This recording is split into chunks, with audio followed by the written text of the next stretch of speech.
जय हिंद साथियों। RPF constable का एग्जाम में अब बहुत कम समय है, यानी कि कुछ घंटे साथियों हो सकता हो आपके एग्जाम में बचे हो या कुछ दिन बचे हो। अगर कुछ दिन बचे हैं या कुछ घंटे बचे हैं साथियों, यानी कि अपनी परीक्षा से पहले पहले इस पूरी क्लास को शुरू से लेकर अंत तक देख लीजिएगा। मेरा मानना है कि ये एकमात्र इकलौती क्लास साथियों आपकी परीक्षा पर भारी पड़ेगी। तो इन सभी सवालों को अपने मनोमस्तिष्क में स्टोर कीजिएगा और अपने एग्जाम को साथियों क्रैक कीजिएगा, क्योंकि पूरी जीके के सबसे पहले हम लोग 50 सवाल देखेंगे और आप चेक करिएगा कि इन 50 सवालों में से आपका स्कोर कितना रहता है। क्या आपके 50 सवालों में से आपका स्कोर साथियों 25 प्रश्नों के आसपास का रहता है तो बहुत अच्छी बात है। और उसके बाद हम लोग रीजनिंग के सवाल देखेंगे और साथियों मैथ के सवाल देखेंगे। तो आप साथियों तैयार हो जाइए इस पूरे मॉक टेस्ट को देने के लिए। पहला सवाल आपके स्क्रीन पर है, कह रहे कि मौर्य वंश का अंतिम सम्राट कौन था। तो मौर्य वंश का अंतिम सम्राट कौन था? बृहदर्थ था। आंसर आपका अगर है ऑप्शन नंबर सी के साथ, तो मैं कहूंगा बिल्कुल करेक्ट है। उसके बाद देखिए नेक्स्ट नंबर का सवाल है आपके स्क्रीन पर, देखिए और बताइए राइट आंसर क्या होगा कि रेल इंजन का आविष्कार किसके द्वारा किया गया था। तो ऑरेवल के द्वारा नहीं, गफ्फार खां के द्वारा भी नहीं, जॉर्ज स्टीफेंसन के द्वारा ही साथियों रेल इंजन का आविष्कार किया गया था। यह आपको यहां पर मालूम होना चाहिए। नेक्स्ट नंबर का सवाल आपकी स्क्रीन पर है, तो अब इस सवाल का साथियों जवाब आप लोग दीजिए। कह रहे कि स्वर्ण मंदिर ये किस झील पर स्थित है। स्वर्ण मंदिर किस झील पर स्थित है? तो मैं कहूंगा अमृत सरोवर झील पर स्थित है। यह सवाल आपके एग्जाम में पूछा जाएगा, आप लोग याद रखेंगे। नेक्स्ट नंबर का सवाल आपकी स्क्रीन पर है, कह रहे कि इंसुलिन का प्रयोग किस बीमारी को ठीक करने के लिए किया जाता है। क्या मधुमेह बीमारी को ठीक करने के लिए, या कैंसर के इलाज के लिए, या डेंगू के इलाज के लिए, या कोरोना के इलाज के लिए? तो आपका जवाब अगर है ऑप्शन नंबर ए, यानी कि इंसुलिन का प्रयोग मधुमेह बीमारी को ठीक करने के लिए किया जाता है, तो मैं कहूंगा आंसर आपका बिल्कुल करेक्ट हो जाता है। अब उसके बाद देखिए अगले नंबर का सवाल आपकी स्क्रीन पर देखिए। चलिए, तो अंतिम मुगल शासक की अगर बात करते हैं, कौन थे साथियों? बहादुर शाह जफर कौन थे? अंतिम मुगल सम्राट थे, जिनका भी आंसर ऑप्शन नंबर ए जा रहा है। मैं देख पा रहा हूं बिल्कुल सही आपका आंसर हो जाएगा। अब उसके बाद देखिए कह रहे कि सती प्रथा का सर्वाधिक विरोध किसके द्वारा किया गया था। तो सती प्रथा का विरोध क्या राजा राममोहन राय ने किया था, रामकृष्ण परमहंस ने किया था, या हेनरी विवियन डेरोजियो ने किया था, या केशव चंद्र सेन ने किया था? तो आपका आंसर अगर है ऑप्शन नंबर ए, यानी कि राजा राममोहन राय के द्वारा सती प्रथा का विरोध किया गया था, तो यह बात बिल्कुल सही हो जाएगी। ठीक है ना। अगला सवाल आपकी स्क्रीन पर है, पूछा जा रहा है कि पुष्कर मेला कहां पर लगता है, बताइए। पुष्कर मेले की अगर बात करें साथियों, जयपुर में, अजमेर में, कोटा में, या जैसलमेर में? तो आपको मालूम होना चाहिए साथियों अजमेर में। क्या अजमेर में साथियों कौन सा मेला लगता है? पुष्कर मेला लगता है। राइट आंसर आपका ऑप्शन नंबर बी हो जाएगा। उसके बाद देखिए कह रहे कि विश्व क्षय रोग दिवस कब मनाया जाता है, यानी कि टीबी दिवस कब मनाया जाता है, बताइए। 20 मार्च को, 24 मार्च को, 30 मार्च को, या 1 मार्च को? तो आपको यहां पर मालूम होना चाहिए साथियों 24 मार्च को कौन सा दिवस मनाया जाता है? विश्व क्षय रोग दिवस मनाया जाता है। और ये एग्जाम में कई बार आपसे सवाल पूछा जा चुका है। उसके बाद देखिए साथियों अगले नंबर का सवाल आपकी स्क्रीन पर है, कह रहे कि अंतरराष्ट्रीय मजदूर दिवस कब मनाया जाता है, बताइए। अंतरराष्ट्रीय मजदूर दिवस का 1 फरवरी को, या 1 मार्च को, 1 अप्रैल को, या 1 मई को मनाया जाता है? तो जिनका भी आंसर यहां पर है ऑप्शन नंबर किसके साथ भाई, ये तो डी होना चाहिए। डी जिनका आंसर है उनका सही है, यानी कि अंतरराष्ट्रीय मजदूर दिवस साथियों 1 मई को ही तो मनाया जाता है। नेक्स्ट नंबर का सवाल आपकी स्क्रीन पर है, कह रहे कि आजाद हिंद फौज की स्थापना साथियों कब कहां की गई थी, मुझे बताइए। तो जापान में, सिंगापुर में, बर्मा में, या साथियों जैसलमेर में? जापान, बर्मा, जैसलमेर कहां साथियों की गई थी? तो यहां पर एक ऑप्शन की कमी है साथियों। किसकी कमी है यहां पर? सिंगापुर की कमी है। क्या सिंगापुर की कमी है, यानी कि आजाद हिंद फौज की स्थापना कहां पर की गई थी? सिंगापुर में की गई थी, जिनका आंसर ऑप्शन नंबर बी मान लो कह सकते हैं, क्योंकि बी यहां पर है नहीं, तो बी इसका राइट आंसर हम लोग कह सकते हैं। अब अगले नंबर के सवाल की तरफ हम लोग बढ़ेंगे और देखेंगे नेक्स्ट नंबर का सवाल क्या है। पूछा आपसे जा रहा है कि विद्युत बल्ब में जो फिलामेंट होता है ना साथियों, ये फिलामेंट किसका बना होता है? टंगस्टन का, प्लेटिनम का, तांबे का, या लोहे का? साथियों 50 सवाल होंगे और 50 सवाल में से आप काउंट करते जाइएगा कि आखिर आपके कितने सवाल यहां पर बिल्कुल सही हो पा रहे हैं। ठीक है, तो आपको मालूम होना चाहिए तो टंगस्टन का बना होता है, यानी कि विद्युत बल्ब में जो फिलामेंट होता है ये टंगस्टन का बना होता है। अब उसके बाद देखिए कह रहे कि बुद्ध किस वंश से संबंधित थे? शाक्य वंश से, शात्रिका, कुरु, या मौर्य वंश से? तो आपको मालूम होना चाहिए गौतम बुद्ध साथियों शाक्य वंश से संबंधित थे।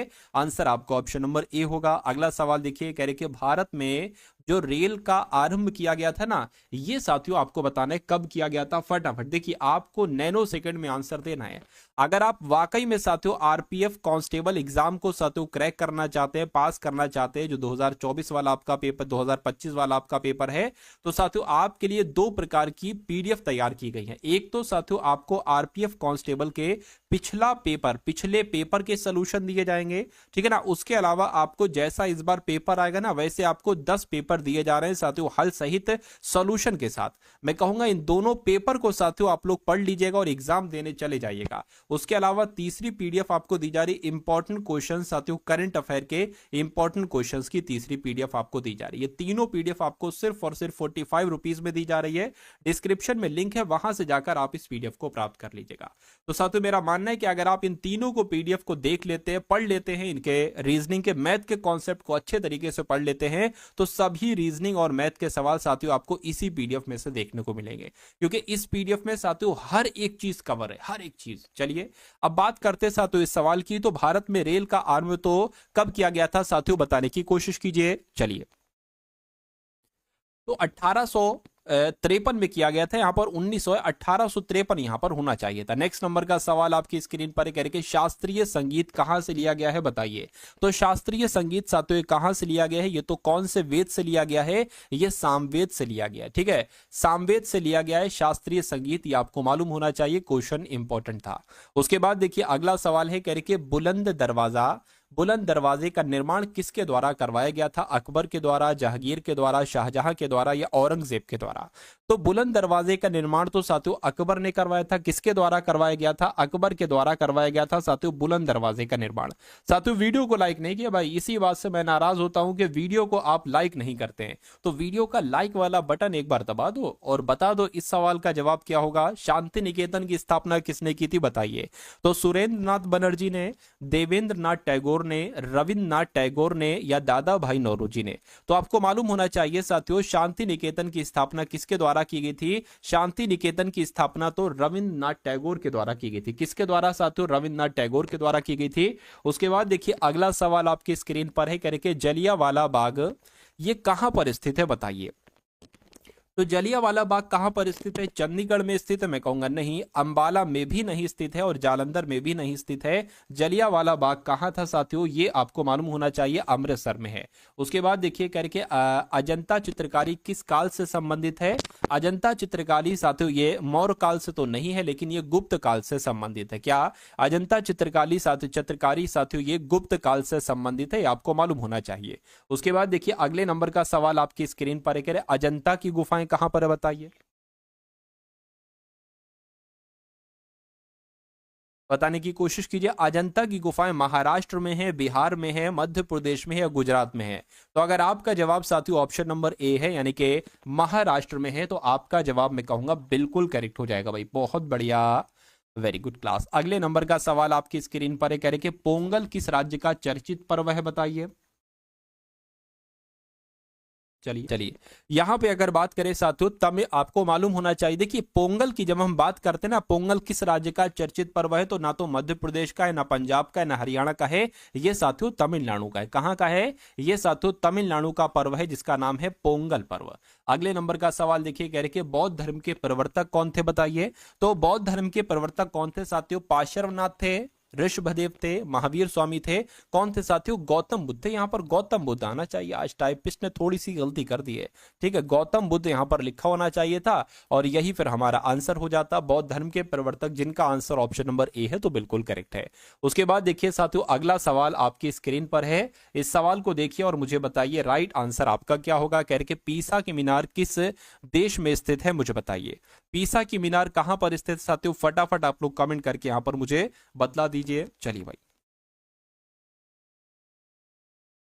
कहने के साथियों कहां पर स्थित है या आपको बताने, स्पेन में, पर्शिया में या फ्रांस में या इटली में। तो अगर आपका जवाब इटली है तो मैं कहूंगा आपका जवाब बिल्कुल सही हो जाएगा। साथियों जितने भी मैं आपको क्वेश्चंस करवा रहा हूं, इन सभी क्वेश्चंस को आप लोग याद रखिएगा, क्योंकि पेपर में साथियों आप देखिएगा कि यहां से बहुत सारे डिक्टो कई सारे सवाल देखने को मिलेंगे, यानी कि इतने सवाल आपके फंस जाएंगे। क्या इतने सवाल, इतने प्रश्न आपके साथियों आपके एग्जाम में फंस जाएंगे कि जिससे आपका पेपर जो है ना, पेपर साथियों पास हो जाए। और आपको पेपर ही तो पास करना है, आप टॉप थोड़ी ना करना चाहते हो। और मैं आपको साथियों थोड़ा सा शॉर्टकट में पढ़ा रहा हूं, थोड़ा सा ट्रिकी में पढ़ा रहा हूं। कम मेहनत में अगर आप पेपर पास करना चाहते हैं तो कम मेहनत में पेपर पास हो सकता है। आप चाहो टॉप कर जाओ या रैंकर्स की श्रेणी में आ जाओ तो नहीं होगा। अगर आप सिर्फ सिलेक्शन लेना चाहते हो तो पढ़िए, लेकिन अगर आप साथियों टॉप करना चाहते हो तो फिर आपको बहुत अंदर अंदर पढ़ना पड़ेगा, बहुत डीपली पढ़ना पड़ेगा। ठीक है, क्योंकि टॉपर्स में बस वही 10-15 क्वेश्चंस का फर्क होता है। टॉपर जो है वो 10 क्वेश्चन एक्स्ट्रा कर देता है, और जिसका थोड़ा सा जो अंत में आता है वो 10 क्वेश्चन कम करता है, बस इतना फर्क होता है। तो अगर आप कम समय में पेपर पास करना चाहते हैं, कम पढ़कर पेपर पास करना चाहते हैं, तो इस क्लास को और इस क्लास के बाद जितनी भी क्लास को देखा करिए। चलिए, ब्रह्मा समाज के संस्थापक की अगर बात करें तो राजा राममोहन राय कौन थे? ये ब्रह्मा समाज के ही तो संस्थापक थे। उसके बाद देखिए करके जवाहर सागर बांध ये किस नदी पर स्थित है बताइए। तो जवाहर सागर बांध ये किस नदी पर स्थित है? ये तो चंबल नदी पर स्थित है। किस नदी पर स्थित है साथियों? चंबल नदी पर स्थित है। ये आपको मालूम होना चाहिए। सर अभी मेरा एसएससी जीडी का एग्जाम नहीं हुआ, कब है भाई? ठीक है, कब है आर्मी लवर आपका एग्जाम बताइए कमेंट में।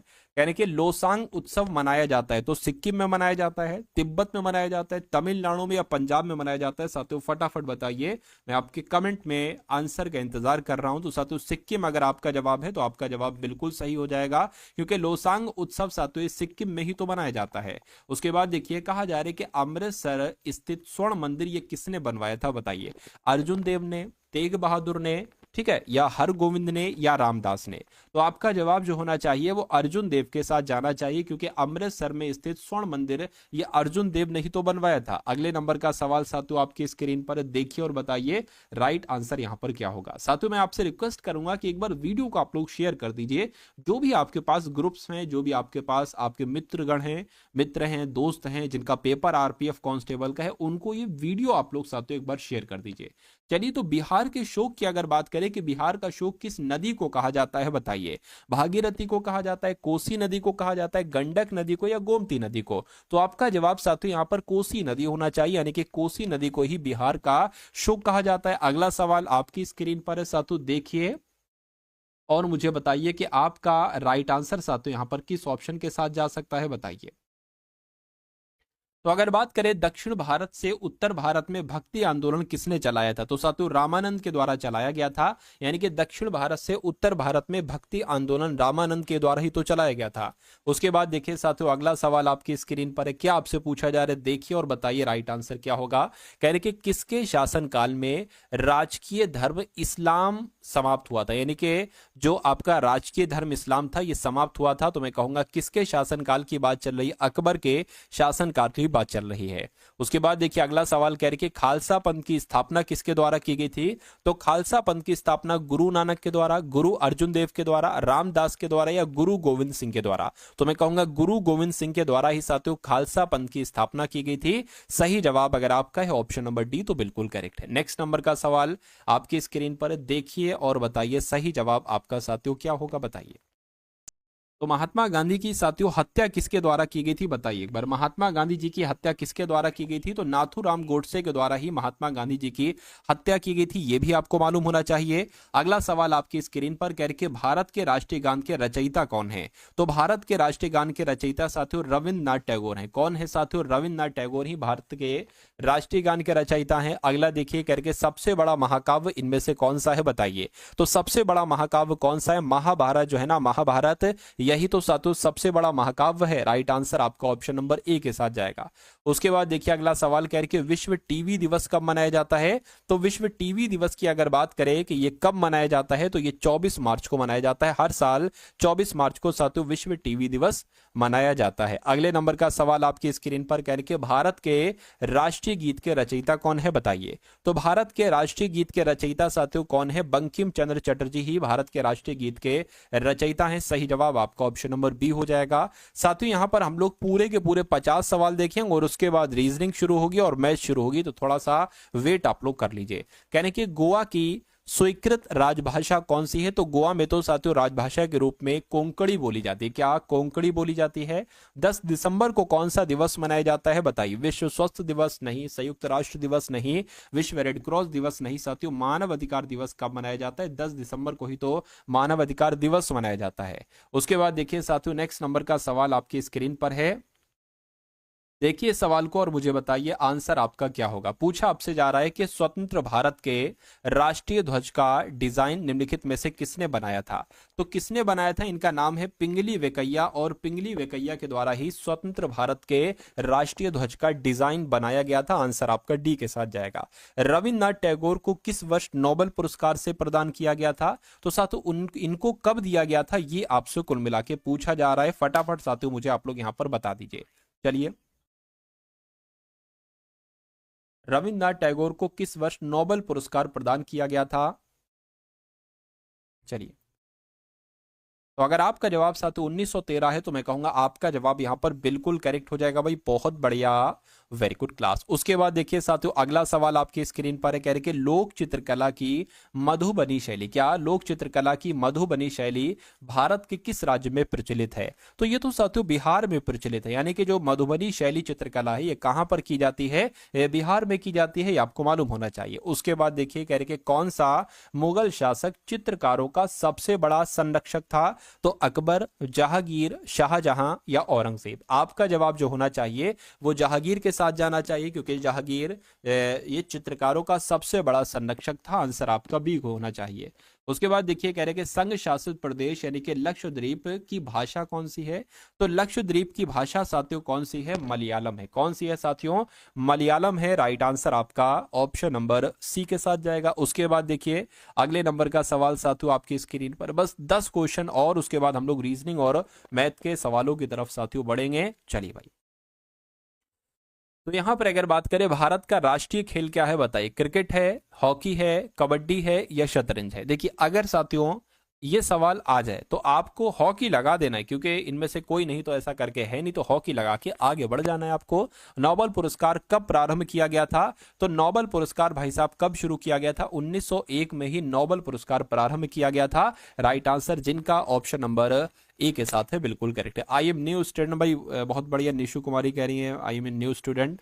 चलिए, उसके बाद देखिए अगला सवाल कह रहे कि भारत का राष्ट्रीय आदर्श वाक्य क्या है बताइए? तो सत्यमेव जयते हैं, वंदे मातरम है, जय जवान जय किसान है या जय हिंद है? तो आपको मालूम होना चाहिए सत्यमेव जयते ही भारत का राष्ट्रीय आदर्श वाक्य। क्या भारत का राष्ट्रीय आदर्श वाक्य? सर लाइव क्लास कब कब होती है? लाइव क्लास आज बहुत दिन बाद हो रही है, बहुत लगभग 12-13 दिन पहले मैंने ली थी, वो भी एसएससी एग्जाम के लिए ली थी। ठीक है, चलिए खैर अगले नंबर का सवाल कह रहे कि भाग्यश्री थिप्से का नाम किस खेल से जुड़ा हुआ है? तो भाग्यश्री थिप्से का नाम ये तो शतरंज खेला करते, क्या शतरंज खेला करते, यानी कि शतरंज से जुड़ा है भाग्यश्री थिप्से का नाम। ये सवाल आपके एग्जाम में पूछा जा सकता है। अगला देखिए, यानी कि बौद्ध धर्म को मानने वालों की सर्वाधिक संख्या किस राज्य में है? तो बौद्ध धर्म को मानने वाले की सबसे ज्यादा लोग कहां पर रहते हैं? महाराष्ट्र में रहते हैं। कहां पर रहते हैं साथियों? महाराष्ट्र में रहते हैं। भाई 1 घंटा तो मानकर चलिए, क्योंकि अभी ये जीएस के 50 सवाल होंगे, फिर लगभग रीजनिंग के भी 20 सवाल मैं लाया हूं, और मैथ के भी कुछ इंपॉर्टेंट क्वेश्चन है, तो 1 घंटा या आधा घंटा मान लो,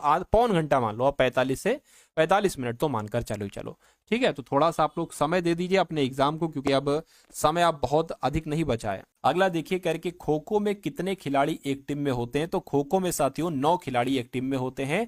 आंसर आपका ऑप्शन नंबर डी होगा। उसके बाद देखिए करके कौन सा पुरस्कार केवल साहित्य से संबंधित है? तो कौन सा पुरस्कार केवल साहित्य से संबंधित है मुझे बताइए? तो मैं कहूंगा ज्ञानपीठ पुरस्कार आपका राइट आंसर हो जाएगा। अगला सवाल आपकी स्क्रीन पर कह रहे कि कौन सा दिन प्रति वर्ष खेल दिवस के रूप में मनाया जाता है? तो खेल दिवस के रूप में साथियों खेल दिवस कब मनाया जाता है? 22 अप्रैल को, 26 अप्रैल को, 29 अगस्त को या 2 अक्टूबर को? फटाफट आप लोग बता दीजिए।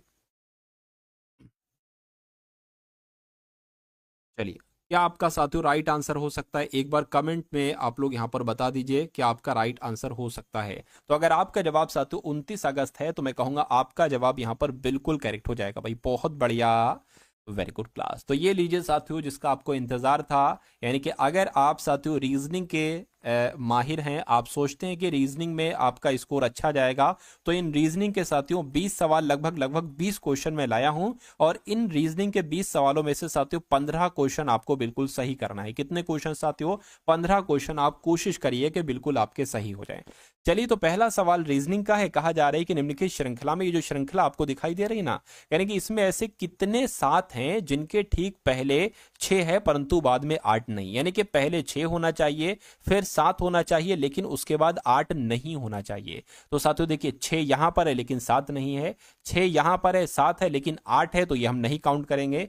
6 है 7 है 8 नहीं है, तो इसको काउंट कर लेंगे। यानी कि इस पूरी श्रृंखला में 7 सिर्फ और सिर्फ एक बार आया है जिनके पहले 6 है लेकिन बाद में 8 नहीं है, तो एक बार आया है, तो एक आपका यहां पर सही जवाब हो जाएगा। ठीक है, उसके बाद देखिए साथियों, नेक्स्ट नंबर का सवाल आपकी स्क्रीन पर। चलिए, तो कह रहे हैं कि अब देखिए, अब इस टाइप का एक सवाल 100% आपके एग्जाम में आएगा। आप इस सवाल को साथियों कैसे कर पाते हैं, ये एक बार आप जरा यहां करके बताइए।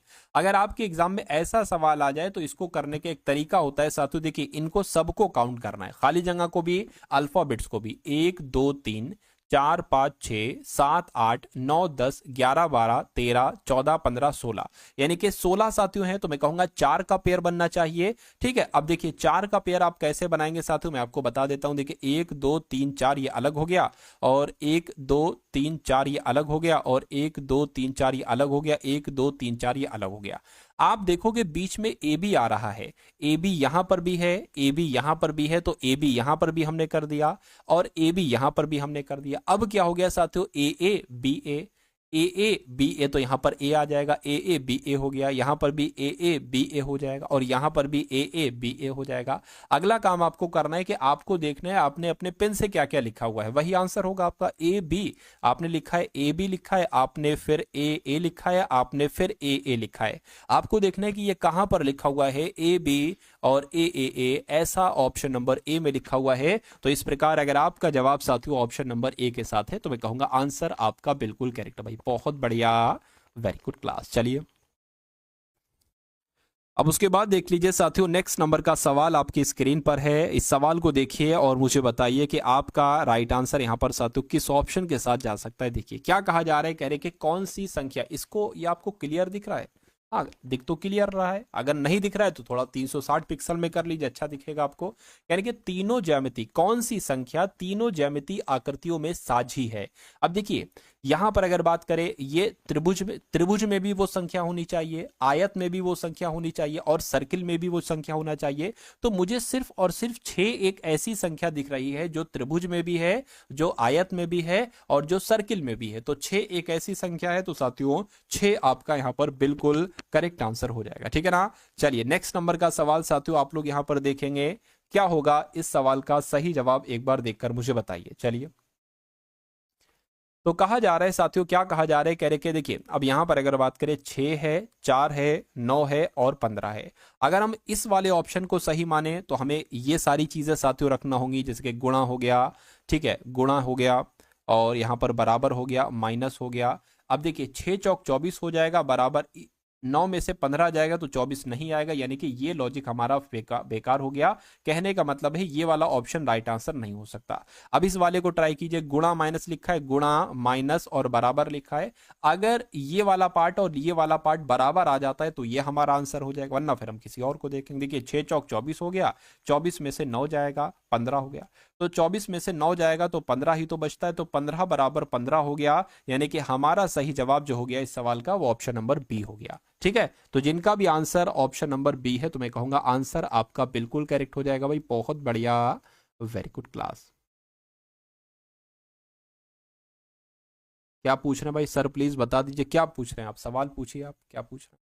अब देखिए अगले नंबर का सवाल साथियों आपकी स्क्रीन पर, कह रहे कि अंधेरे का संबंध जैसे प्रकाश से है तो वैसे ही अपवित्र का संबंध संदूषित से होगा, या उपार्जित का संबंध संचित से होगा, या अस्वस्थ का संबंध रोगग्रस्त से होगा, या गर्म का संबंध ठंडे से होगा। देखिए ये दोनों आपस में पता क्या है, ये दोनों आपस में विलोम है। अंधेरे का विलोम ही तो होता है प्रकोष्ठ। तो क्या ये दोनों विलोम है आपस में? नहीं, ये भी नहीं है, ये भी नहीं। मैं कहूंगा गर्म का विलोम ठंडा होता है, ठंडा होता है, तो यही आपका राइट आंसर हो जाएगा। सर रोज क्लास होगी क्या? देखिए रोज क्लास आपकी होती है, अभी से नहीं, पिछले 10 से 15 दिन से क्लास हो रही है डेली, लेकिन लाइव ये पहली बार हो रही है, और मैं ये नहीं कह सकता कि कल लाइव होगी या नहीं होगी। ठीक है, क्लास डेली अपलोड की जाती है। आप टारगेट सिलेक्शन पर आइए, डिस्क्रिप्शन में चैटिंग में, जो आप चैटिंग जहां कर रहे हो वहां पर व्हाट्सएप ग्रुप का लिंक दे रखा है, उस ग्रुप को जाइए, व्हाट्सएप पर ज्वाइन कर लीजिए, वहां आपको डेली क्लास मिलेगी। ठीक है, डेली क्लास मिलेगी और बिल्कुल निःशुल्क, बिल्कुल फ्री क्लास मिलेगी। ऐसी क्लास मिलेगी, इसको पढ़ के पेपर आप चाहते हो क्वालिफाई कर लो। खैर, अगले नंबर का सवाल आपकी स्क्रीन पर है। कहा जा रहा है कि SINGER को QGLECP लिखा जा सकता है, तो उसी प्रकार MONSTR को क्या लिखा जा सकता है? साथियों कॉपी पेन लेकर बैठिए और कोशिश ये करिए कि मेरे आंसर से पहले साथियों आप यहां पर क्या दे सको, आप अपना आंसर दे सको। ठीक है ना? चलिए, तो देखिए यहां पर अगर बात करें, आपको मालूम होना चाहिए साथियों, सबसे पहले आपको प्लेस वैल्यू मालूम होना चाहिए। जैसे कि ए की प्लेस वैल्यू 1 होती है, बी जो होता है वो 2 पर होता है, सी जो होता है 3 पर होता है, डी जो होता है साथियों 4 पर होता है, उसी प्रकार ई 5 पर होता है। ऐसे जेड तक की आपको मालूम होना चाहिए, जेड 26 तक होता है। तो एस की अगर बात करें, एस 19 पर होता है, आई 9 पर होता है, एन 14 पर होता है, जी 7 पर होता है, ई 5 पर होता है, आर 18 पर होता है। क्यू की बात करें, क्यू 17 पर होता है, जी 7 पर होता है, एल 12 पर होता है, ई 5 पर होता है, सी 3 पर होता है, पी 16 पर होता है। तो देखिए ये 19 से 17 हुआ यानी कि 2 घटा है, 9 से 7 हुआ है फिर 2 घटा है, 14 से 12 हुआ है 2 घटा है, 7 से 5 हुआ है 2 घटा है, और 5 से 3 हुआ है 18 16, 2 घट रहा है। तो इसमें भी आप साथियों क्या करेंगे, 2 घटा देंगे। सर मैथ का क्लास कब होता है? मैथ इसके बाद है, पहले रीजनिंग के क्वेश्चन देखिए, उसके बाद मैथ में आपको पढ़ाऊंगा। चलिए ओके, अब यहां पर 2 आपको घटाना है। एम में जब आप साथियों 2 घटाओगे तो आपके सामने क्या आ जाएगा, तो आपके सामने के आ जाएगा। ए ओ होता है 15 पर 2 घटाओगे तो साथियों एम आ जाएगा। एन में जब आप साथियों 2 घटाओगे तो एल आ जाएगा, इस में 2 घटाओगे क्यू आ जाएगा, इसमें 2 घटाओगे आर आ जाएगा, इस ई में 2 घटाओगे सी आ जाएगा, आर में 2 घटाओगे पी आ जाएगा। अब आपको देखना है कि ये कौन से ऑप्शन में, ऑप्शन नंबर ए वाले में है, बी वाले में, सी वाले में, डी वाले में। तो KMLQRCP ये कहां पर है साथियों? ये ऑप्शन नंबर सी वाले में है। इसलिए राइट आंसर अगर आपका है ऑप्शन नंबर सी के साथ, तो बिल्कुल करेक्ट है भाई, बहुत बढ़िया, वेरी गुड क्लास। अब उसके बाद देखिए साथियों, नेक्स्ट नंबर का सवाल आपकी स्क्रीन पर है। इस सवाल को देखिए और मुझे बताइए कि आपका राइट आंसर साथियों क्या हो सकता है, किस ऑप्शन के साथ जाएगा। देखिए जैसे कि यहां पर साथियों 57 से 85 सॉरी 57 नंबर, ये तो क्वेश्चन नंबर है भाई, ये तो क्वेश्चन नंबर। जैसे 57 से 40 बनाया गया है, तो उसी प्रकार 77 से साथियों क्या बनाया जा सकता है, ये आपको कुल मिला के यहां पर बता देना है। चलिए भाई बता दीजिए। देखिए यहां पर अगर हम ध्यान से देखें तो मेरा ऐसा मानना है कि 8 और 5 की गुणा कराई गई है। अरे भाई 8 पंजे 40 होता है, तो उसी प्रकार 7 और 7 की गुणा कराएंगे, 7 सत्ते 49 होता है। अगर 49 ऑप्शन में है तो ये तुक्का हमारा बिल्कुल सही बेड़ा है, तो 49 बिल्कुल साथियों ऑप्शन नंबर सी में है, यानी कि हमारा आंसर बिल्कुल सही हो जाएगा। उसके बाद देखिए अगला सवाल आपकी स्क्रीन पर है। ठीक है, कहने के नीचे एक पासी की 3 स्थितियां को दर्शाया गया है, 6 वाले फलक के विपरीत फलक की संख्या क्या होगी, मुझे बताइए। तो भाई आकृति कहाँ है? ठीक है, कोई आकृति वाकृति तो दी नहीं गई है, यहां पर वो लगाने भूल गए, कोई दिक्कत नहीं। चलिए अगला सवाल देखिए आपकी स्क्रीन पर है। कहने कि किसी कोड में 329 को गॉड इज लव लिखा जाता है, 927 को लव इज ब्यूटीफुल लिखा जाता है। तो साथियों गॉड का कोड क्या होगा बताइए। अब देखिए गॉड यहां पर लिखा है, अब या तो गॉड का कोड 3 होगा, या 2 होगा, या 9 होगा। अब यहां पर क्या है साथियों, इज लव यहां पर भी लिखा हुआ है, इज लव यहां पर भी लिखा हुआ है, यानी कि इसके 2 नंबर और इसके 2 नंबर सेम होंगे, वो लव इज का कोड होगा। तो साथियों देखिए अब यहां पर अगर बात करें 3 2 9, देखिए 2 यहां पर भी है, 2 यहां पर भी है, तो ये आंसर नहीं हो सकता, ये गॉड का कोड नहीं हो सकता। 9 यहां पर भी है, 9 यहां पर भी है, तो ये गॉड का कोड नहीं हो सकता। गॉड का कोड क्या होगा साथियों, 3 होगा। तो गॉड का कोड पूछा गया था साथियों, 3 हो जाएगा, क्योंकि 2 और 9 ये इज लव के कोड हैं। तो ऐसा भी सवाल साथियों आपसे पूछा जाएगा। ठीक है, चलिए नेक्स्ट नंबर का सवाल आपके, ये तो रिपीट हो गया। अगला सवाल देखिए आपकी स्क्रीन पर, इस सवाल को देखिए और मुझे बताइए कि आपका राइट आंसर साथियों यहां पर क्या हो सकता है, किस ऑप्शन के साथ आपका सही जवाब जा सकता है। मेरे आंसर देने से साथियों पहले आप लोग आंसर दिया करिए, ये मुझे अच्छा लगेगा साथियों अगर आप ऐसा करेंगे वाकई में। अब देखिए यहां पर साथियों आपको क्या करना है, कुछ नहीं करना है। देखिए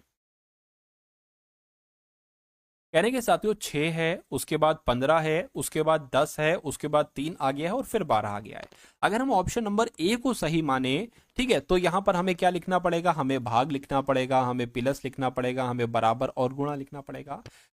12 तिया 24, क्या इसको कैलकुलेट करके 24 आएगा? मुझे तो नहीं लग रहा है 24 आएगा, तो इसलिए साथियों ये हमारा आंसर नहीं हो सकता है। कोई दिक्कत नहीं। अब इस वाले को चेक करिए, प्लस आ गया, भाग आ गया, गुणा आ गया 12, क्या इसको कैलकुलेट करके 12 आएगा? देखिए जरा साथियों, 12 आएगा साथियों क्या, देखिए जरा, तो 6 और प्लस आपका 5 से कट करेंगे, 5 तिया और 5 दुना, ये 3 आ जाएगा, तो नहीं, इसको भी 12 नहीं आएगा साथियों, यानी कि ये भी हमारा आंसर नहीं हो सकता है। अब अगर हम लोग बात करते हैं यहाँ पर ऑप्शन नंबर सी वाले को चेक करिए, गुणा आ गया, भाग आ गया, प्लस आ गया, बराबर आ गया, ठीक है ना, ये बात साथियों क्लियर है? कहीं बिल्कुल क्लियर है। अब देखिए 6 गुणा 15 यानी कि 5 तिया और 5 दुना हो जाएगा, ये 3 हो जाएगा, 2 से कट करेंगे 3 आ जाएगा, ठीक है ना। अच्छा ये मैंने क्या लिख दिया, ये 12 है भाई साहब, ठीक है। अच्छा अच्छा अच्छा, 12 है, गलती हो गई, ठीक है। 3 तिया 9, तो 9 + 3 कितना हो जाएगा, 12 हो जाएगा, यानी कि 12 बराबर 12 यहां पर आ चुका है, यहां पर आ चुका है, तो यही हमारा क्या होगा, यही हमारा साथियों बिल्कुल करेक्ट आंसर हो जाएगा भाई। बहुत बढ़िया, वेरी गुड क्लास, ठीक है ना। अब उसके बाद देखिए अगले नंबर का सवाल आपकी स्क्रीन पर है, ये सभी सवाल आप लोग देखते जाइए क्योंकि बहुत इंपॉर्टेंट क्वेश्चन है ये। कहने के एम पी का पुत्र है, क्यू पौत्री है ओ की, जो पी का पति है, तो बताइए एम का ओ से क्या संबंध है, यानी कि ओ क्या कहेगा एम को। अब जैसा जैसा सवाल में साथियों कहा जा रहा है वैसा वैसा हम करते जाएंगे। कहा जा रहा है कि पी का पुत्र एम है, तो साथियों पी का पुत्र क्या बना लेंगे, पी का पुत्र हम यहां पर एम बना लेंगे, चलिए कोई दिक्कत नहीं है। पी का पुत्र क्या बना लेंगे, पी का पुत्र एम बना लेंगे, पुत्र है तो प्लस लगा दिया, यानी कि क्यू पौत्री है ओ की, जो पी का पति है, यानी कि पी का पति कौन है साथियों, पी का पति ओ है। अब देखिए जो कभी भी आए तो हमेशा दूसरे वाले के लिए ये यूज होगा, पहला वाला ये, दूसरा वाला ये, यानी कि पी का पति, ठीक है, जो पी का पति कौन हो जाएगा, पी का पति ओ हो जाएगा साथियों, ये बात क्लियर है, बिल्कुल क्लियर है, पी का पति ओ हो जाएगा। चलिए पी का पति ओ हो गया, ये और ये पति पत्नी हो गए, ये पत्नी हो गई, ये पति हो गए। उसके बाद क्या यहां पर क्या कहा गया था कि क्यू पौत्री है ओ की, यानी कि क्यू पौत्री है, क्यू पौत्री है, क्यू पौत्री है ओ की। अब ओ का तो बच्चा कौन है साथियों, ओ का बच्चा ये है, यानी कि वो इसकी बेटी होगी क्या, ठीक है, क्यू जो है ना वो इसकी बेटी होगी, ठीक है। तो कहा जा रहा है साथियों ओ क्या कहेगा एम को, तो ओ क्या कहेगा एम को, ये तो भैया पुत्र कहेगा, अरे भाई ये इनकी पत्नी है, पत्नी का ये बेटा है, तो इनका भी तो बेटा होगा, तो इनका बेटा है तो ये क्या कहेगा, बेटा ही तो कहेगा, बेटा कह लो, पुत्र कह लो, पुत्र क्या कहीं ऑप्शन में लिखा हुआ है, बिल्कुल लिखा हुआ है, ऑप्शन नंबर ए में लिखा हुआ है, इसलिए जिनका आंसर ऑप्शन नंबर ए है तो बिल्कुल करेक्ट है, ठीक है ना। चलिए अब जिनका भी आंसर यहाँ पर सही जा रहा था उन सभी का आंसर बिल्कुल सही हो जाएगा। मैं देख पा रहा हूँ साथ यहाँ पर कुछ लोग आंसर कर रहे हैं, मंजेवर कुमार, घनश्याम, आर्मी लवर, अमन, दीप्ति, गौतम, टारगेट, रीना पाल, शिवानी, चलिए अरबाज शेख, अनिल, खुशबू, आर्मी लवर, प्रेम ब्लॉक, चलिए अमित, चलिए भाई। अब यहां पर अगर बात करें साथियों नेक्स्ट नंबर का, आप लोग सवाल देखिए और मुझे बता दीजिए कि आपका राइट आंसर यहां पर क्या होगा। अब देखिए कथन आपको यहां पर दे रखे हैं और निष्कर्ष आपको दे रखे हैं, जो आंसर आएगा वो आपको यहां ऊपर से तय करना होगा, ठीक है। चलिए तो साथियों क्या कहा जा रहा है, कहा आपसे जा रहा है कि कथन आपके सामने है कि कुछ पेड़ झाड़ियां हैं, तो मान लीजिए साथियों ये हमने क्या बना ली, ये हमने पेड़ बना ली, और कुछ पेड़ झाड़ियां हैं, यानी कि इतने पेड़ मान लेते, इतने पेड़ क्या हो जाएंगे, इतनी पेड़ साथियों झाड़ियां हो जाएंगी, ठीक है, कोई दिक्कत नहीं, कह रहे कि सभी फूल झाड़ियां हैं, सभी फूल झाड़ियां हैं, यानी कि फूल यहां पर आ जाएंगे। फिर अब निष्कर्ष को पढ़िए और बताइए कौन सा निष्कर्ष सही है कौन सा गलत है। कह रहे कम से कम कुछ झाड़ियां पेड़ हैं, तो कुछ झाड़ियां पेड़ हैं, बिल्कुल सही भाई, इतनी झाड़ियां पेड़ हो जाएंगी, ये बात बिल्कुल सही हो जाएगी। कम से कम कुछ फूल पेड़ हैं, कम से कम कुछ फूल पेड़ हैं, तो भाई साहब फूल यहां पर हैं और पेड़ यहां पर है, तो कैसे कुछ फूल पेड़ हो सकते हैं, नहीं हो सकते, तो ये आपका गलत हो जाएगा, यानी कि निष्कर्ष केवल एक सही है। तो इस सवाल का जवाब आपका जो निकलेगा वो ये निकलेगा, केवल निष्कर्ष एक अनुसरण करता है, ठीक है ना। चलिए अब उसके बाद देखिए साथियों, अब इसके बाद अगला सवाल भी कुछ ऐसा ही है, इस सवाल को देखिए और बताइए राइट आंसर आपका क्या होगा। चलिए तो कहने के कथन यहां पर आपके सामने है और निष्कर्ष आपके सामने है। कहने के सभी लैंप पोल हैं, तो सभी लैंप पोल हैं, तो साथियों मान लेते हैं ये लैंप हो गए और ये सभी के सभी लैंप जो हैं वो क्या हो गए, वो सभी के सभी लैंप यहां पर पोल हो गए। अब उसके बाद कहने के कुछ पोल पाइप हैं, तो मान लेते हैं इतने पोल क्या हो जाएंगे, इतने पोल यहां पर पाइप हो जाएंगे। अब निष्कर्ष को पढ़िए और देखिए कौन सा निष्कर्ष सही है कौन सा गलत है। कहने के कुछ लैंप पाइप हैं, कुछ लैंप पाइप कहाँ हैं, लैंप ये हैं, पाइप ये हैं, तो लैंप और पाइप तो दूर दूर है, यानी कि ये गलत हो जाएगा। कुछ पाइप पोल हैं, कुछ पाइप पोल हैं, बिल्कुल सर, तो इतने पाइप पोल हो जाएंगे, तो ये आपका सही हो जाएगा। यानी कि अब जो आपका जवाब होगा वो निष्कर्ष दो अनुसरण करता है, ये आपका यहां पर राइट आंसर हो जाएगा। ठीक है ना। चलिए अब उसके बाद देखिए साथियों, अगले नंबर का सवाल आपकी स्क्रीन पर है। अब इस सवाल को देखिए और मुझे बता दीजिए कि आपका सही जवाब साथियों किस ऑप्शन के साथ जाएगा, क्या आपका राइट आंसर हो सकता है। चलिए, तो क्या कहा जा रहा है आपसे, कह रहे कि यदि आगामी कल जो कि शुक्रवार है, देखिए हम आज से शुरुआत करते हैं, मान लीजिए ये आज का दिन है, कल का दिन क्या होगा, कल का दिन ये होगा, कल का दिन ये होगा, काल लिख दिया मैंने। ठीक है, कल की अगर बात करते हैं साथियों, कल ये होगा, कह रहे कि आगामी कल, यानी कि आगामी मतलब आने वाला कल जो कि शुक्रवार है, यानी कि कल जो होगा वो कौन सा दिन होगा, वो साथियों शुक्रवार होगा। और शुक्रवार के 3 दिन बाद, ठीक है 3 दिन बाद, यानी कि 1 2 3 और 3 दिन बाद कह रहे हैं, तो 3 दिन बाद यानी कि ये हो जाएगा, 3 दिन बाद 15 जून पड़ता है, यानी कि इस डेट को 15 जून पड़ता है। यानी कि कल अगर शुक्रवार है तो ये कौन सा दिन हो जाएगा, ये शनिवार हो जाएगा, ये रविवार हो जाएगा, ये सोमवार हो जाएगा और ये मंगलवार हो जाएगा। ठीक है ना। तो कहने के तो महीने की अंतिम तारीख को कौन सा दिन पड़ेगा, पहली बात तो आपको ये मालूम होना चाहिए जून का महीना 30 का होता है, 31 का होता है। तो देखिए जनवरी 31 की, फिर फरवरी मान लीजिए 30 की मान लीजिए, ठीक है, फिर मार्च 31 की, अप्रैल 30 की, ठीक है, अप्रैल के बाद मई 31 की, जून 30 की, यानी कि जून जो है ना वो 30 की होगी। तो देखिए अगर मैं आपसे हमेशा कहता हूं, मैं आपको बताता हूं कि अगर 1 तारीख को, अब यहां पर मंगल से हम शुरुआत कर लेते हैं, मान लीजिए 1 तारीख को अगर मंगल पड़ रहा है तो 8 तारीख को भी मंगल पड़ेगा, उसके बाद अगला मंगल 15 तारीख को पड़ेगा। ठीक है ना। ये मैं कैसे कर रहा हूं, ये मैं इसमें 7 प्लस कर रहा हूं, देखिए इसमें मैंने 7 प्लस किया, इसमें मैंने 7 प्लस किया, इसमें 7 प्लस करोगे तो कितना आ जाएगा साथियों, 22 आ जाएंगे, यानी कि 22 तारीख को भी मंगलवार पड़ेगा। अब 22 में अगर आप करोगे तो 29 तारीख को भी साथियों मंगलवार पड़ेगा। तो कुल मिला के 30 तारीख को पूछ रहे हैं, अंतिम तारीख को कौन सा दिन होगा, यानी कि 30 तारीख को तो भाई साहब बुधवार हो जाएगा। तो मैं कहूंगा बुधवार आपका यहां पर बिल्कुल सही और बिल्कुल सही जवाब हो जाएगा। ठीक है ना। चलिए,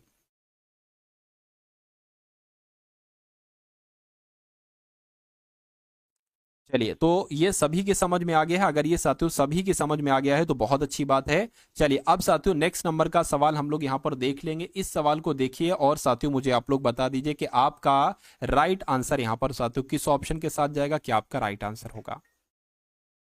चलिए,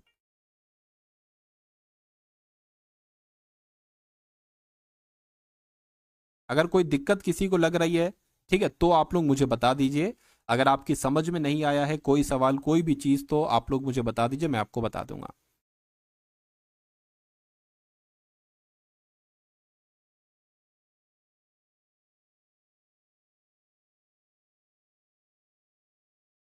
चलिए, कह रहे कि यदि वैभव और यशु की वर्तमान आयु क्रमशः 30 वर्ष और 21 वर्ष है, यानी कि वैभव की उम्र कितनी है साथियों, वैभव की उम्र की यहां पर जो बात की गई है, वैभव की उम्र साथियों 30 वर्ष है।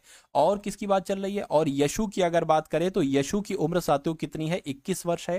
यानी कि तब वैभव की 6 वर्ष पूर्व उम्र, देखिए 6 वर्ष पूर्व उम्र कितनी हो जाएगी, 6 साल पहले उम्र कितनी हो जाएगी, 24 वर्ष उम्र हो जाएगी। ठीक है ना। और यशु की 5 वर्ष बाद, 5 वर्ष बाद इनकी उम्र कितनी हो जाएगी साथियों, 26 वर्ष उम्र इनकी हो जाएगी। तो कहने कि इनका अनुपात बताइए, यानी कि 24 और 26 का अनुपात आपसे पूछा जा रहा है।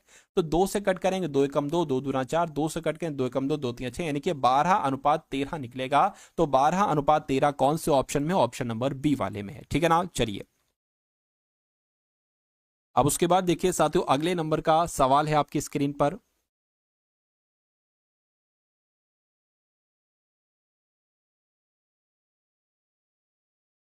कर दिया भाई, ब्लॉक कर दिया मैंने, आप टेंशन ना लो।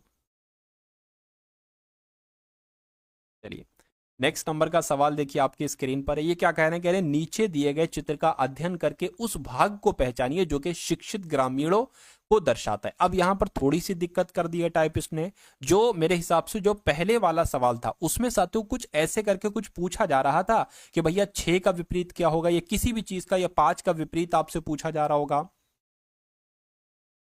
ठीक है, तो ये सवाल अलग है और ये चीज अलग है। अगर मान लेते ये सवाल आपके सामने आ जाए और आपसे पूछा जाए कि 5 का विपरीत पर कौन सा होगा, 5 का विपरीत क्या होगा, तो पता इस सवाल को आप कैसे करेंगे। देखिए 5 यहां पर है, ठीक है ना, 5 यहां पर है और कहीं पर 5 है नहीं है। अब देखिए 5 के जो आजू बाजू हैं वो 3 और 6 हैं। अब देखिए 3 और 6 क्या यहां पर है, नहीं, 3 और 6 यहां पर हैं। तो मैं कहूंगा 5 का विपरीत क्या हो जाएगा साथियों, 5 का विपरीत 2 हो जाएगा। तो ऐसे करके आपको साथियों जवाबों को देना होगा। ठीक है, खैर ये सवाल कंप्लीट नहीं है इसलिए हम इसको क्या कर देंगे, हम इसको स्किप कर देंगे।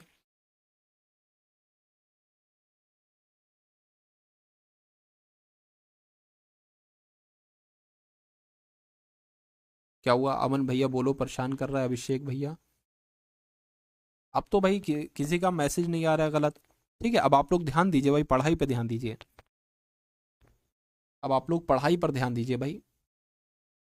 चलिए, अगर कोई दिक्कत है तो मुझे बताइएगा। अब यहां पर अगर बात करते हैं साथ, तो इस सवाल की कह रहे कि निम्नलिखित विकल्पों में से कौन सा विकल्प नीचे दिए हुए शब्दों का सार्थक अवरोही क्रम दर्शाता है। बेल्ट, कमीज, टोपी, मोजे। अब साथों इस सवाल को आपको बहुत ध्यान से पढ़ना होगा, इस सवाल को आपको बहुत ध्यान से साथों यहां पर पढ़ना होगा, तभी आप इस सवाल का जवाब बिल्कुल सही तरीके से दे पाएंगे। देखिए ये आरोही क्रम नहीं कहा गया, ये अवरोही क्रम कहा गया है। ठीक है, तो यहां पर हम शुरुआत करेंगे साथियों टोपी से, यानी कि टोपी, टोपी हो गई। ठीक है, ऊपर से टोपी के बाद साथियों उसके नीचे क्या आ जाएगा, टोपी के बाद भाई कमीज आ जाएगी, बिल्कुल कमीज आ जाएगी। और कमीज के बाद साथियों क्या आ जाएगी, बेल्ट आ जाएगी, बिल्कुल आ जाएगी बेल्ट। और उसके बाद क्या आ जाएंगे साथियों, मोजे आ जाएंगे। उसके बाद मोजे आ जाएंगे। तो मैं कहूंगा 3 2 1 और 4। तो 3 2 1 4 कहां पर लिखा हुआ है, ये ऑप्शन नंबर बी में लिखा हुआ है, ये आपका राइट आंसर है।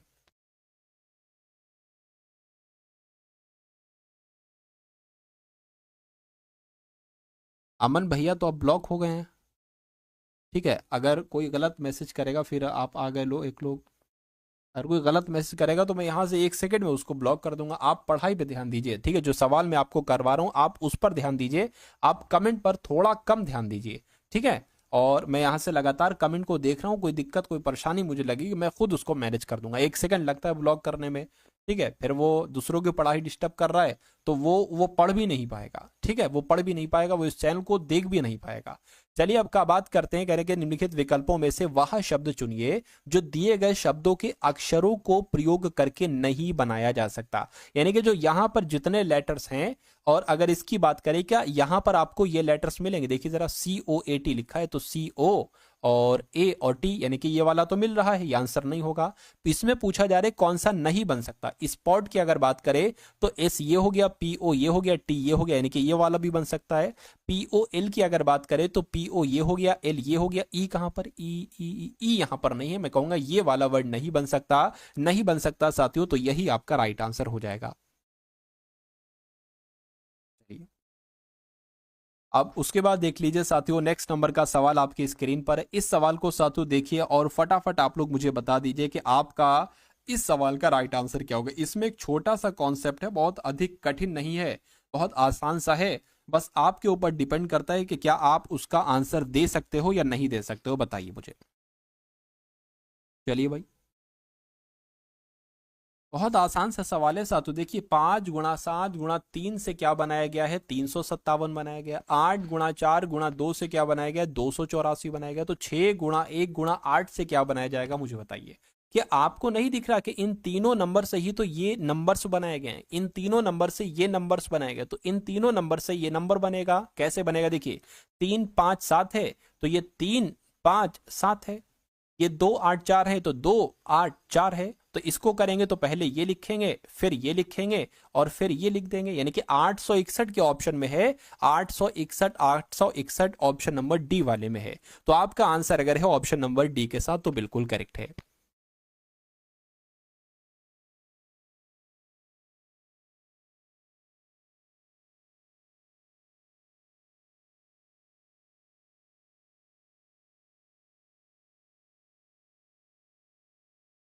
चलिए, अब उसके बाद देखिए अगले नंबर का सातों सवाल आपकी स्क्रीन पर। इस सवाल को देखिए और मुझे बताइए कि आपका राइट आंसर यहाँ पर किस ऑप्शन के साथ जाएगा, क्या आपका राइट आंसर होगा। यहाँ पर कहा जा रहा है कि जैसे डी ई एफ से ई एफ डी बनाया गया है, तो उसी प्रकार एफ जी एच से यहाँ पर क्या क्या क्या यानी कि कौन कौन से लेटर बनाए जा सकते हैं, मुझे बताइए। देखिए सभी का आंसर डी जा रहा है, यानी कि रीना पाल का, पवन का, गौतम, अमन प्रकाश का, आर्मी लवर का, दीप्ति सैनी का, बबीता का, सूरज का, ठीक है, आरवी ठाकुर का, प्रियांशु का, पवन का, घनश्याम का, सभी का, नितेश का, सभी का आंसर यहाँ पर सही जा रहा है भाई, बहुत बढ़िया, very good class, good evening भाई अंजलि। देखिए अगला देखिए, कह रहे कि ये डीईएफ से ईएफडी बनाया गया, तो मैं कहूंगा सबसे पहले यहाँ पर 4 है, ई 5 पर आता है, एफ 6 पर आता है, ई 5 पर आता है, एफ 6 पर आता है, डी 4 पर आता है। अब देखिए तो ये 4 से 5 हुआ है, 5 से 6 हुआ है और 6 से 4 हो गया, यानी कि पहले तो साथियों क्या मतलब एक घटाया गया, ठीक है, 4 अच्छा 4 से 5 में एक बढ़ाया गया और फिर एक बढ़ाया गया और फिर दो घटा दिया गया, तो एक इसमें अगर आप बढ़ाएंगे तो जी आ जाएगा, इसमें अगर एक बढ़ाएंगे तो एच आ जाएगा, इसमें आप दो घटाएंगे तो एफ आ जाएगा, यानी कि जी एच एफ कहां पर लिखा हुआ है, जी H F option number D में लिखा हुआ है, तो साथियों यही आपका राइट आंसर हो जाएगा, बहुत बढ़िया, वेरी गुड क्लास। अब उसके बाद देखिए अगले नंबर का सवाल आपकी स्क्रीन पर है, इस सवाल को देख लीजिए और मुझे बता दीजिए कि आपका सही जवाब साथियों किस ऑप्शन के साथ जाएगा, क्या आपका राइट आंसर हो सकता है।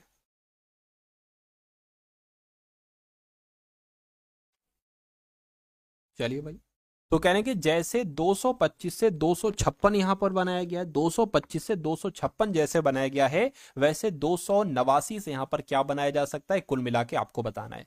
234 बनाया जा सकता है, 261 बनाया जा सकता है, 324 या 432 बनाया जा सकता है, मुझे बताइए। देखिए मुझे इतना पता है कि भाई ये 15 का स्क्वायर है, ये 16 का स्क्वायर है, और इसकी अगर बात करते हैं साथियों, ये आपका 17 का स्क्वायर है, तो जाहिर सी बात है यहाँ पर 18 का स्क्वायर आएगा, तो 18 का स्क्वायर यानी कि 18 गुणा 18, दो बार गुणा कराओगे तो देख लो क्या नंबर आएगा, 8 8 64 आ जाएगा, 8 और 8 एकम 8 और 6 कितना हो जाएगा साथियों, 14 हो जाएगा, ये 18 आ जाएगा, 4 आ गया, 12 आ गया, यानी कि 324 आ जाएगा।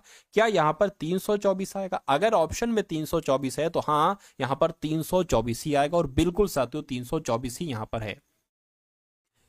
विपिन, ठीक है सर, मेरा नाम नहीं लिया, विपिन भाई ले लिया आपका भी नाम। उसके बाद देखिए अगले नंबर का सवाल कह रहे कि पुस्तक का संबंध जैसे कागज से, पुस्तक का संबंध जैसे कागज से, तो रोटी का संबंध किससे होगा, आटे से, बिस्किट से, केक से, या साथियों मक्खन से, बताइए। तो यहां पर अगर साथियों हम लोग बात करते हैं तो आपको ही मालूम है, जैसे पुस्तक कागज, पुस्तक कागज और रोटी आटा, ये थोड़ा मैच कर रहा है, तो मैं कहूंगा आंसर आपका जो जाएगा वो ऑप्शन नंबर ए हो जाएगा। ठीक है, चलिए अगला सवाल देखिए आपकी स्क्रीन पर, इस सवाल को देख लीजिए और मुझे बतला दीजिए कि आपका सही जवाब साथियों क्या होगा, किस ऑप्शन के साथ आपका आंसर जा सकता है। कह के जैसे यहां पर मतलब कुल मिला के आपसे पूछा जा रहा है कि जो रूल यहां पर लगा है वही रूल इन चार ऑप्शन में से किस ऑप्शन में लगेगा। अब देखिए 13 से यहां पर क्या हुआ है, 20 हुआ है। अब रूल यहां पर चेक करिए कि आखिर क्या लॉजिक यहां पर लगा हुआ है। देखिए 13 से यहां पर 20 हुआ है तो मैं कहूंगा 7 बड़ा है, 20 से यहां पर 27 हुआ यानी कि 7 बड़ा है, तो हमें एक ऐसा ऑप्शन ढूंढना होगा जिसमें 7 7 7 बढ़ रहा है। 7 दुना 7 तो इसमें प्लस बढ़ रहा है, 14 हो गया, लेकिन ये भैया तो 14 बढ़ा दिए गए, तो ये आंसर नहीं हो सकता। उसके बाद यहां से भी ये भी आंसर नहीं हो सकता, 7 नहीं बढ़ाया गया। 18 से 25 हुआ है 7 बड़ा, और 25 से 32 हुआ है 7 बड़ा है, यानी कि कुल मिला के जो लॉजिक यहां पर लगा है वही लॉजिक यहां पर लगा है, तो यही आपका क्या होगा, यही आपका आंसर हो जाएगा। उसके बाद देखिए साथियों नेक्स्ट नंबर का सवाल आपकी स्क्रीन पर है, इस सवाल को देख लीजिए और मुझे बता दीजिए कि आपका सही जवाब क्या हो सकता है। कह रहे 5 पुस्तकें हैं, ए बी सी डी और ई, इनमें से सी डी के ऊपर है, ई ए के नीचे है तथा डी ए के ऊपर है एवं बी ई के नीचे है, तो सबसे नीचे वाली पुस्तक क्या होगी, मुझे बताइए।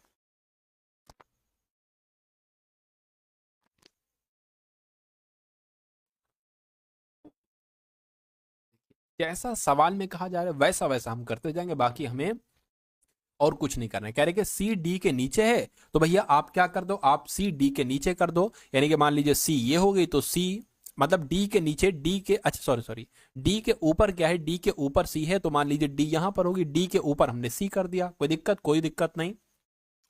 यानी कि ई ए के नीचे है, तो अभी हमें नहीं पता ई कहां पर लिखना है, डी कहां पर लिखना है। हमें अब वो लाइन चेक करना पड़ेगी जहां पर डी या सी में से कोई एक लेटर लिखा होगा, और हमें यहां पर डी कॉमन मिल गया। तो कहने के ए के ऊपर है डी, तो ए के ऊपर है डी, ए के ऊपर हमने डी बना दी, पहले ही से बनी हुई थी। कहने के बी ई के, अब देखिए यहां पर अगर बात करें हमें ए कॉमन मिल गया, ए के नीचे ई है तो ए के नीचे हमने ई बना दी, कोई दिक्कत नहीं। कहने के बी ई के नीचे है, बी जो है ना ये ई के नीचे है, तो बी ई के नीचे हो गई, यहां पर हो गई। तो कुल मिला के 5 लोग थे, 5 लोगों की आपने सेटिंग कर दी है। तो मैं कहूंगा साथियों, सवाल आपसे पूछा जा रहा है कि सबसे नीचे वाली पुस्तक कौन सी है, सबसे नीचे वाली पुस्तक बी है, तो मैं कहूंगा बी आपका यहां पर बिल्कुल सही जवाब हो जाएगा। सर मेरा भी नाम ले लो, अभिषेक प्रजापति। ठीक है सर, मैंने एग्जाम लिख दिया भाई, बहुत अच्छी बात है। ठीक है, अगला सवाल देखिए आप। तो अब यहां से साथियों आपके सामने मैथ के क्वेश्चन से स्टार्ट हो चुके हैं, तो इन सभी सवालों को साथियों आप लोग देखिएगा और फटाफट साथियों आंसर भी आप लोग यहां पर करते जाइएगा। चलिए, तो मैथ का सवाल साथियों आ चुका है, फटाफट इस सवाल को देख लीजिए और मुझे बता दीजिए कि आपका राइट आंसर यहां पर किस ऑप्शन के साथ जा सकता है, कैसे आप इस सवाल को करेंगे बताइए।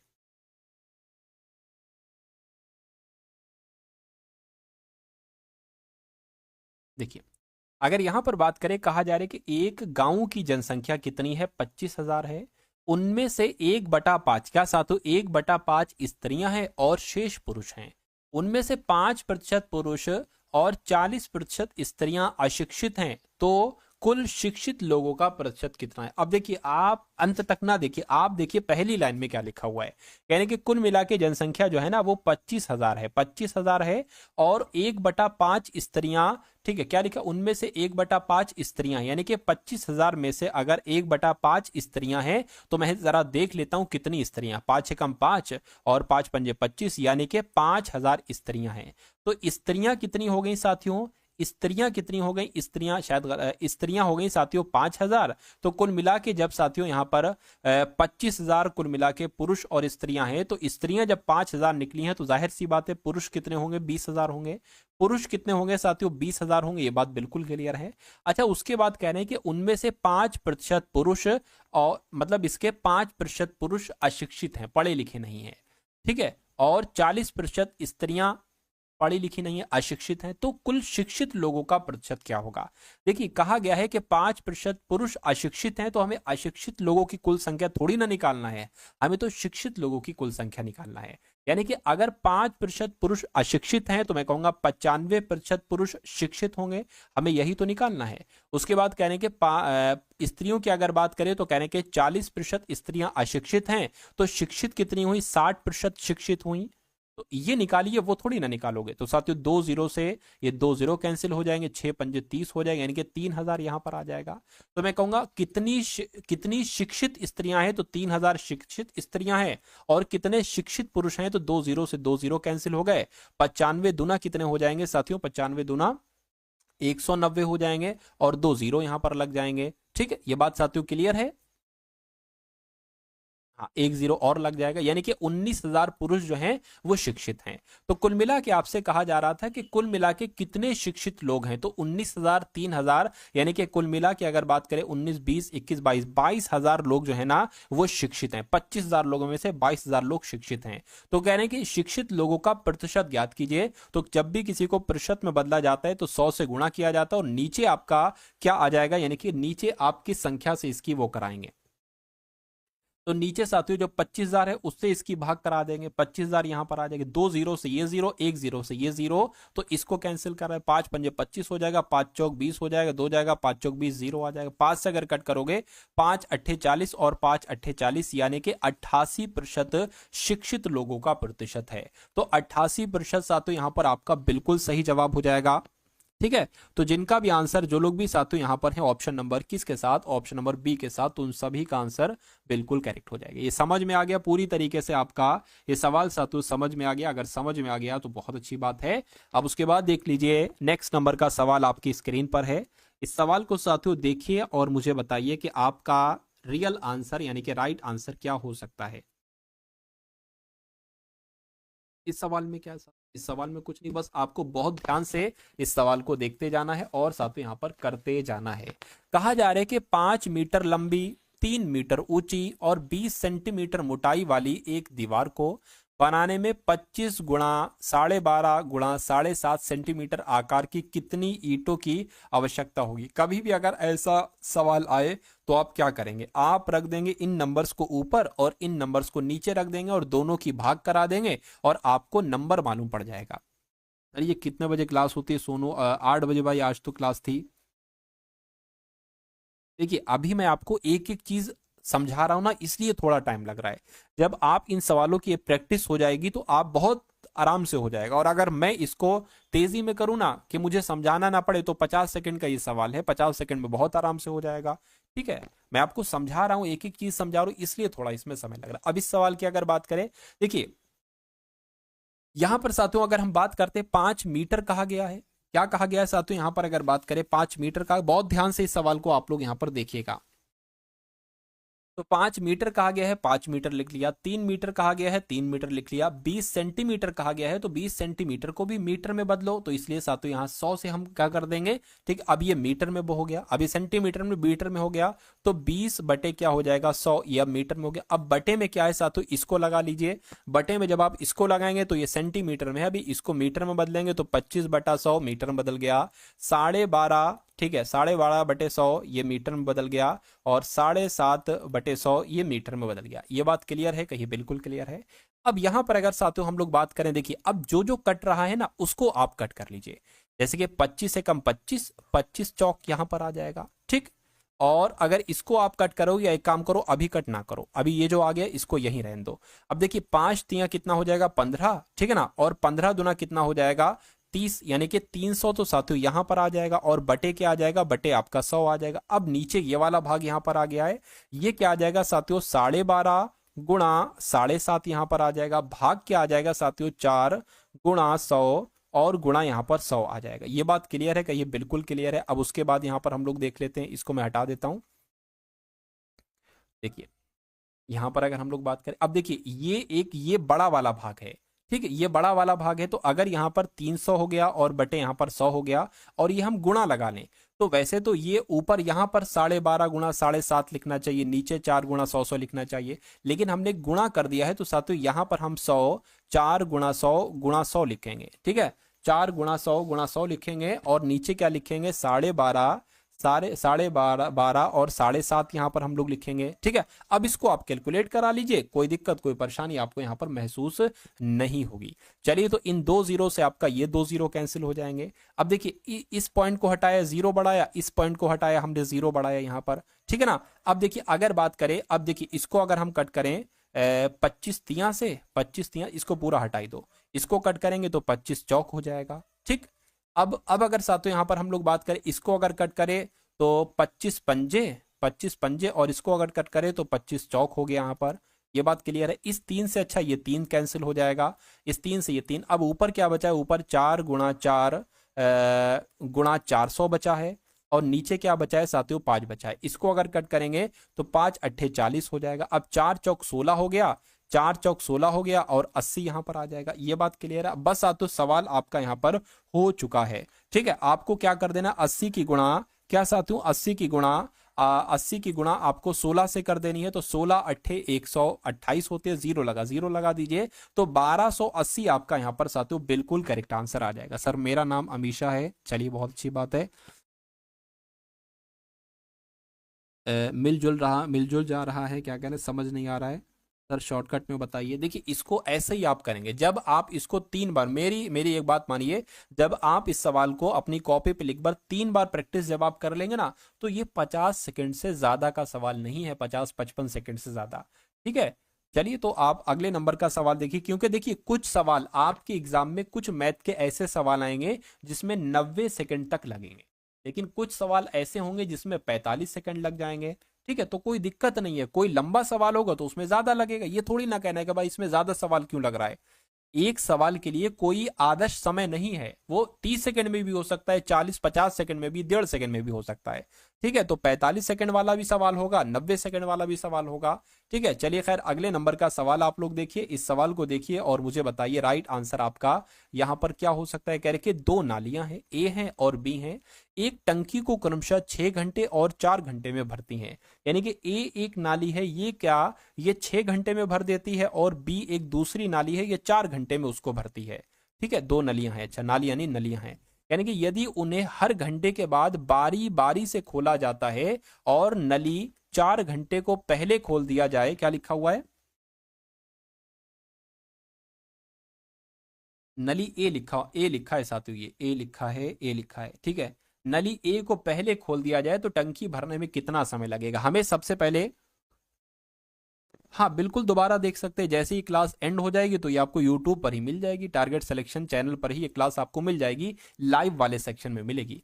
अब देखिए सबसे पहले हमें ये देख लेना होगा कि उन पानी टोटल कितना है। तो टोटल पानी हम कैसे निकालते हैं, 6 और 4, यानी कि एक ऐसी संख्या जो 6 से भी कटे 4 से भी कटे, वो 24 संख्या है। कितनी बार में कटेगी, 6 चौक 24 और 4 पंजे 20, 4 छंग 24। कहने का मतलब ये है कि साथियों बी एक समय में 6 भर सकती है, ठीक है, और ए एक समय में 4 भर सकता है, ऐसे हम मान सकते हैं।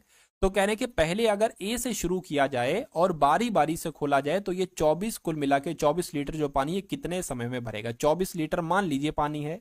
तो पहले अगर देखिए 1 घंटे में ये चला, 4 लीटर पानी भरा, दूसरे घंटे ये चल गया, यानी कि कुल मिला के 2 घंटे में 10 लीटर पानी भरा। 2 घंटे में साथियों 10 लीटर पानी भरा, और 2 घंटे और जो उसके बाद 2 घंटे उसमें 10 लीटर पानी और भर जाएगा, यानी कि कुल मिला के 4 घंटे में कितना पानी भर गया, 4 घंटे में 20 लीटर पानी भर गया। अब बारी इसकी आ जाएगी, यानी कि कुल मिला के 5 घंटे में, 5वें घंटे में 20 और ये 4 लीटर 24 लीटर पानी भर जाएगा, 24 लीटर पानी भर जाएगा। तो यही तो आपसे पूछा जा रहा है, टंकी भरने में कितना समय लगेगा, इस 24 लीटर की टंकी को भरने में 5 घंटे का समय लगेगा। 5 घंटे कहां पर लिखा हुआ है, ऑप्शन नंबर ए पर लिखा हुआ है। तो इस प्रकार जिनका भी आंसर ऑप्शन नंबर ए है तो मैं कहूंगा आंसर आपका बिल्कुल करेक्ट हो जाएगा भाई, बहुत बढ़िया, वेरी गुड क्लास। चलिए साथियों उसके बाद देखिए नेक्स्ट नंबर का सवाल आपके स्क्रीन पर, इस सवाल को देख लीजिए और मुझे बता दीजिए कि आपका राइट आंसर क्या है। चोर पुलिस वाला ये सवाल है। कहा जा रहा है कि एक चोर दोपहर 1:30 बजे एक कार चुराता है और उसको 40 किलोमीटर प्रति घंटा की गति से चलाकर ले जाता है, दौड़ा देता है 40 किलोमीटर प्रति घंटा की स्पीड से। यानी कि चोरी का पता जो मालिक को लगता है वो 2 बजे लगता है, मतलब आधे घंटे के बाद। ठीक है, आधे घंटे का मतलब ये है, ठीक है। और कार का मालिक एक दूसरी कार को, अच्छा वो उसके पीछे दौड़ाता है 50 किलोमीटर प्रति घंटा की रफ्तार से, चोर के पीछे जाता है उसको पकड़ने के लिए। तो कहने कि वो चोर कितने बजे पकड़ लिया जाएगा, कितने बजे पकड़ लिया जाएगा। देखिए अगर मान लेते साथियों ये 1:30 बजे निकला और 2 बजे इसने अपनी गाड़ी चलाई, तो आधा घंटा एक्स्ट्रा हो गया। यानी कि अगर मान लीजिए, ठीक है, ये चोर यहां तक पहुंचा होगा, तो इस चोर की स्पीड है 40 किलोमीटर प्रति घंटा, तो आधे घंटे बाद इसको पता चला, तो आधे घंटे में ये 20 किलोमीटर जा चुका होगा। यानी कि मालिक ये है, चोर ये है, तो मालिक और चोर के बीच की दूरी कितनी हो गई, 20 किलोमीटर की हो गई। ये बात ध्यान रखना है, ठीक है। तो साथियों यहां पर अब हमें दूरी पता चल गई है कि भाई दोनों के बीच की दूरी कितनी है, 20 किलोमीटर दूरी है। और कभी भी अगर ऐसा हो कि भाई एक बंदा इधर जा रहा है और दूसरा बंदा भी इधर जा रहा है, तो जो चाल होती है ना, चाल ये देखिए, एक ये चाल, ये चाल, इन दोनों का अंतर आ जाता है। यानी कि अब चाल कितनी होगी साथियों, इन दोनों का अंतर यानी कि 50 - 40 हो जाएगा। ठीक है, तो चाल कुल मिला के कितनी आ जाएगी, चाल साथियों 10 किलोमीटर प्रति घंटा आ जाएगी। तो समय आपसे पूछा जा रहा है कितने बजे, कितने समय बाद। तो समय वाला सूत्र क्या होता है साथियों, समय वाला होता है दूरी बटे चाल। दूरी बटे चाल, दूरी कितनी है साथियों 20 और चाल कितनी है 10, यानी कि 2 घंटे का समय लगेगा। तो कुल मिला के 2 बजे जब वो मालिक चला था पकड़ने के लिए, तो 2 घंटे का समय लगेगा इस चोर को पकड़ने के लिए, यानी कि 2 से 4 बज जाएगा। तो वह चोर कितने बजे पकड़ लिया जाएगा, 4 बजे पकड़ लिया जाएगा। 4 बजे ये आपका बिल्कुल सही जवाब हो जाएगा, ठीक है ना। चलिए अगले नंबर का सवाल आप लोग देख लेंगे, और ये साथियों आज की इस वीडियो का अंतिम सवाल है। क्या अंतिम सवाल है साथियों आपके लिए। इस सवाल को फटाफट आप लोग देख लीजिए और मुझे बता दीजिए कि आपका राइट आंसर क्या हो सकता है। चलिए भाई,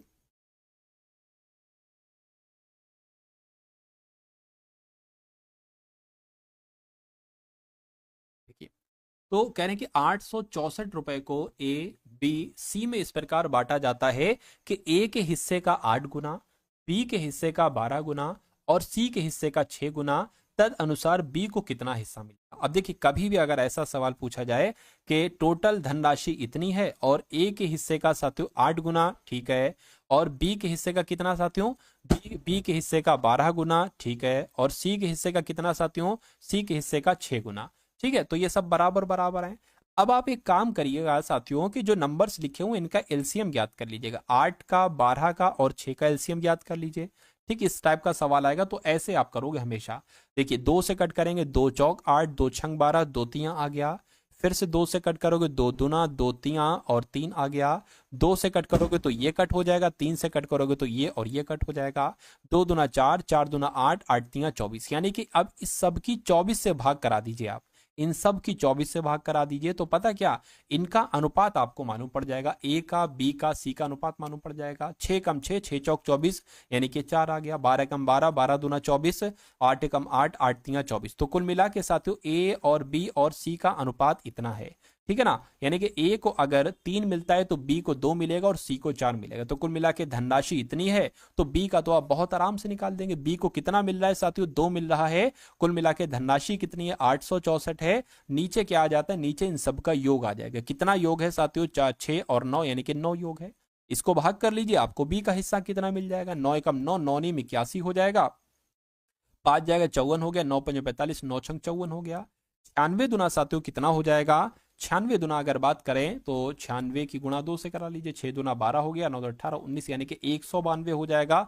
तो मैं कहूंगा बी को कितना हिस्सा मिलेगा साथियों, 192 हिस्सा मिलेगा बी को। तो इस प्रकार आपका आंसर अगर है ऑप्शन नंबर बी तो बिल्कुल करेक्ट है। अगर आपसे ए का हिस्सा पूछा जाता तो ए का हिस्सा साथियों 3 है, यानी कि 3 की गुणा 864 से होती और नीचे क्या आ जाता, 9 आ जाता। तो इसको कैलकुलेट कर देते, आपको ए का हिस्सा पता चल जाता, ठीक है ना। तो ऐसे साथियों सवाल आप यहां से कर सकते हो। तो यहां पर अगर बात करें, एक सवाल और है, चलिए इसको आप साथियों होमवर्क के लिए कर लीजिए, या कल से यहां से मैं स्टार्टिंग आपके लिए कर दूंगा। तो यहां पर साथियों आप लोगों ने देखा, जीके को देखा, उसके अलावा रीजनिंग को देखा, उसके अलावा साथियों मैथ को देखा, सारी चीजें यहां पर आप लोगों ने देखी। ये वीडियो अगर आपको पसंद आई हो तो इस वीडियो को लाइक जरूर कीजिएगा। चैनल पर अगर नए हैं तो चैनल को साथियों एक बार सब्सक्राइब जरूर कर लीजिए, अपने पेपर तक साथियों सब्सक्राइब कर लीजिए। और मेरा मानना है कि जो भी क्लास आपको दी जाए आरपीएफ कांस्टेबल की, उसको तुरंत देखिए, सभी सवाल वहां से करिए, क्योंकि अगर आप साथियों शुरू से तैयारी कर रहे हैं तो अच्छे तरीके से तैयारी करिए।